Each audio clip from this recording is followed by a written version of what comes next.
అండి. మనకిష్టమైన పనిని ఎంత కష్టంగా ఉన్నా సరే హ్యాపీగా చేసేస్తూ ఉంటాం కదా!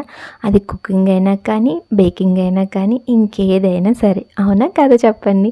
ఏంటి ఇదంతా చెప్తున్నాను అనుకుంటున్నారా? నిన్న ఈవినింగ్ జరిగిందనమాట. నేనైతే కేక్ ఆర్డర్స్ ఏమీ నిన్న తీసుకోకుండా మొత్తం క్లీనింగ్ సెక్షన్ పెట్టుకున్నాను. అంత పని అయిపోయాక ఎక్కడే అవి సర్దేసిన తర్వాత ఆర్డర్ అయితే వచ్చింది.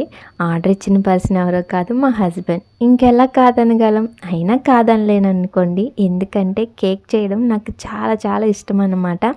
ఇంక సరే అని చేస్తాను అన్నాను. కాకపోతే ఫ్లేవర్ అనేది డిసైడ్ చేయొద్దు, ఇంట్లో ఉన్న ఫ్లేవర్తో చేసేస్తానని చాక్లెట్ గనాషా ప్రిపేర్ చేసుంటే దాంతో చాక్లెట్ కేక్ అయితే రెడీ చేసేసాను అనమాట. చాలా సింపుల్ డిజైన్ వేసేసుకుని పైన గోల్డెన్ కలర్ బాల్స్ ఉంటాయి కదా, వాటితో ఇలాగా డెకరేషన్ చేశాను. కేక్ డిజైన్ ఎలా ఉంది? నచ్చితే లైక్, షేర్, సబ్స్క్రైబ్.